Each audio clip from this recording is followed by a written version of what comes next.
Hey, John Mayfield, the real estate tech guy. I'm going to try it again.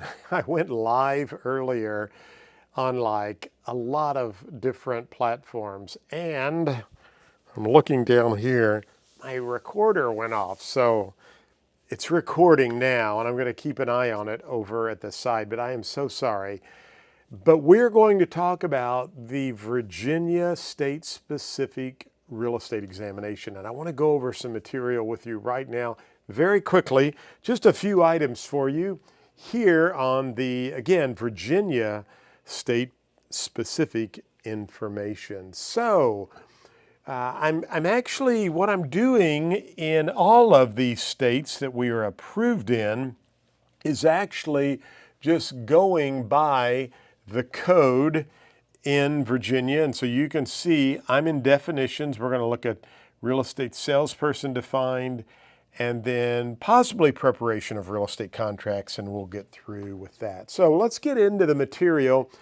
Again, you may be going to another school in Virginia. Perhaps you haven't passed the state examination for Virginia. This is all regarding Virginia real estate test prep at Global Real Estate School and for my students. Now, we're going to actually look first of all at this distance learning, and this should be a free question for you.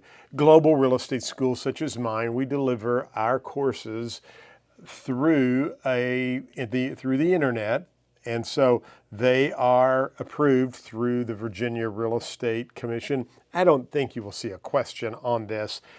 However, if you do, I think you'll be fine. You probably need to know what a real estate broker means according to the definition of the Virginia Code, okay? And two things I really want you to understand. First of all, it can be an individual, so you or I could just have a sole proprietorship. That's what we call that. You could be a broker and say, I want to open a real estate office, and I'm just going to open it under Charles Smith.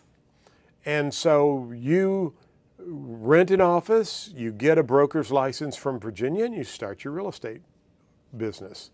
You do not incorporate, you do not have any partners, you're not part of an association, you don't even go out and do an LLC, you just start your real estate company, and at the end of the year, your tax preparer, or possibly you, will file a tax return under your business name as a sole proprietor. That is as an individual. Now, you could also be a business entity, and that could include a partnership, an association, a corporation, or a limited liability. Now, a couple of key things here I want you to know when you're doing this for compensation or valuable consideration, and you're doing any of these items that are listed here. And they're just real estate items. I mean, it's timeshares, it's interest in a condominium or a cooperative, it's purchasing, it's selling, it's offering for sale, it's leasing or offering to lease. All of these items, if there's anything to do with real estate and you're doing it for compensation or valuable consideration, then according to the Virginia Code, you're a real estate broker. And if you're doing activities that fall under a real estate broker under the code, you need a real estate license. Therefore, you could be in trouble if you do not have a real estate license and you're actively doing any of those real estate related items. Now, one of the things I want you to understand, two things I want you to understand, I think that's important because part of the exam is knowing the terms and concepts. When you see limited liability, I'm a creative speller, limited liability corporation, and by the way, individuals can form an LLC. It has to do with your business form and tax advantages and risk and so forth. You might see that on the real estate exam as LLC, Limited Liability Corporation. You could also see the abbreviation of Inc. And Inc. means that you are incorporated, and so you would be a corporation, okay? So understand those are real estate brokers. Now, let's look at the real estate team. And a team means two or more individuals, one or more of whom is a real estate salesperson or a broker, who work together as a unit within the same brokerage firm. That's important. So you're working together as a unit in the same brokerage firm. Could be a salesperson or an associate broker, as we'll talk about, and represents themselves to the public as working together as one unit, okay? And designate themselves by a fictitious name. If you are doing that, you are considered a real estate team. And we have lots of teams today. And remember, two or more individuals. It could be two on the team. It could be 10. It could be 243 people on the team. But it's two or more who work together as a unit within the same brokerage firm, okay? They're also representing themselves to the public as working together as one unit and designate themselves by a fictitious name. That is considered a team. Now, supervising broker, this is interesting because this is a real estate broker who has been designated by a principal broker,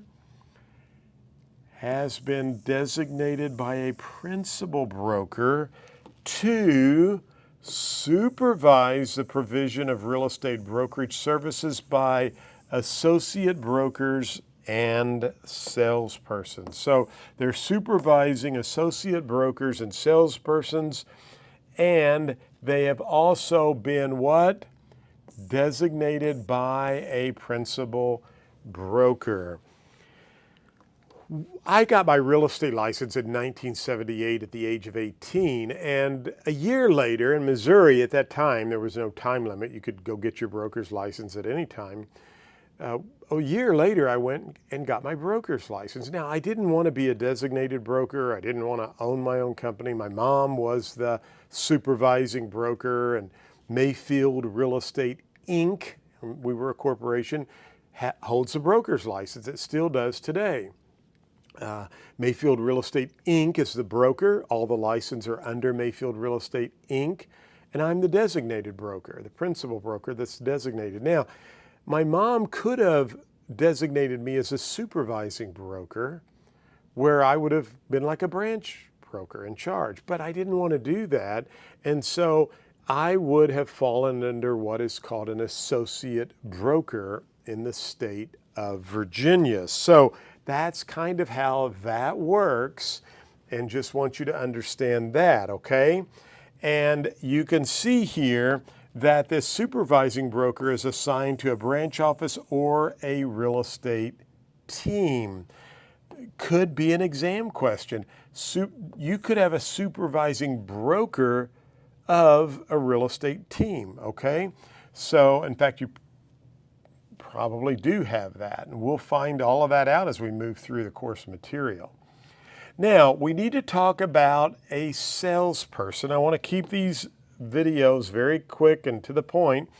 And so the real estate salesperson means any individual or business entity. So that could be an LLC, limited liability corporation. Salespeoples can form as an LLC. And so they are what? They are for compensation or valuable consideration employed either directly or indirectly. So if they're employed, remember, whoops, having trouble with my pen today. Let's see. I just lost there we go. So if they're employed, what I want you to understand is they would get a W-2, right? Broker would pay the taxes. Or they could be an independent contractor with the broker. And in that case, if they're an independent contractor, they get a 1099 and no taxes are taken out. You pay your own taxes if you're an independent contractor. And again, they're doing the same things we talked about. They're, sell, exchange, negotiate, buy, sell, offer to buy or sell. They're negotiating leases. All of those real estate related activities we discussed earlier, they fall as a salesperson. So you need to know for the exam the definitions of, how does this broker, how are they defined under the Virginia Code? And how's a team defined under the Virginia Code? What about the supervising broker, who could also be the supervising broker for a team? And then what about a salesperson? So understand those concepts and keep in mind they're going to probably throw these in groups of content and information and use words like Inc. and LLC. And so just read the questions carefully and you'll do very well. Now, one last item over here that I want to talk about, and then we'll wrap up for today, is this bit about translations of contracts, okay? And what I want you to understand, there's a couple of things that go on here, is that as real estate agents, we can use pre-printed forms by legal counsel. And so with that, we can only fill in the blanks. There's a court case called Hulse versus Krieger. And that court case says real estate agents could only fill in the blank. So that's what they're talking about right here. And then down here, they're talking about translation. And really what you need to know here is the fact that if a customer or someone needs the translation of a contract or other real estate document from English language to another language, you may assist them with obtaining a translator or may refer them to an electronic translation service. You can't charge a fee for that assistance or referral. That very well could be an exam question, so keep that in mind. But understand they're not going to keep you to have breached any kind of obligations under this chapter just because you recommend or refer someone to get translation services, okay? In fact, check with your broker on that, but very well, remember, you can't charge a fee. Very well, you could see an exam question about that, okay? So that's all we're going to talk about on this video. I want you to go to Global Real Estate School, our YouTube channel. You're here, hopefully, or you're watching it on globalrealestateschool.com. I'm developing a playlist with Virginia content. These will be short videos. We'll be going through each specific piece of the code to help you pass the real estate exam on the very first attempt. Hey, keep us in mind, Global Real Estate School. Tell others about our school. I've got some great study resources for all of the national states. We were approved in a number of states. You could find out more. I've got a great podcast. Global Real Estate School podcast will take you right there. Give us some love, subscribe to the channel, say some nice things, and as always, go out and make it a great